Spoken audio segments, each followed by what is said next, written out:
প্রিয় দর্শক, বাংলাদেশে এই প্রথম, আমার মনে হয় এটাই প্রথম এনসিপির, জাতীয় নাগরিক পার্টি এনসিপির কোনো নেতার বিরুদ্ধে কোনো আদালতে মামলা হলো। প্রিয় দর্শক, আসসালামু আলাইকুম।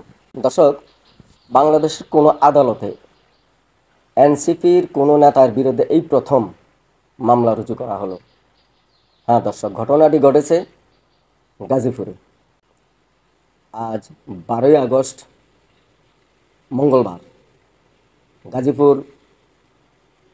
গাজীপুরে সাংবাদিক তুহিন হত্যা মামলায় বিএনপিকে জড়িয়ে অপপ্রচার করার অভিযোগে এনসিপির উত্তরাঞ্চলের মুখ্য সংগঠক সার্জিস আলমের বিরুদ্ধে আদালতে মামলা দায়ের করার আবেদন করা হয়েছে।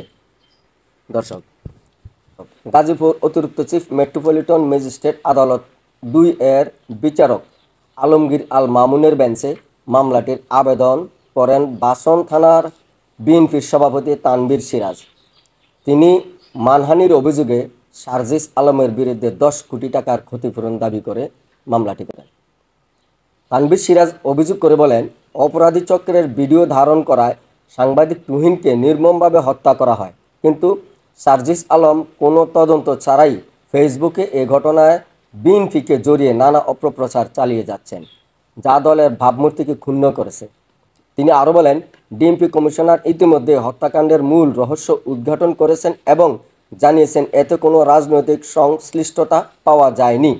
দলের নির্দেশনা অনুযায়ী তিনি বাদী হয়ে সার্জিস আলমের বিরুদ্ধে এবং ন্যায় বিচারের আশায় তিনি এই মামলাটি করেন। প্রিয় দর্শক, মামলাটি গ্রহণ করে সিআইডির কাছে মামলাটি হস্তান্তর করা হয়েছে তদন্তের জন্য।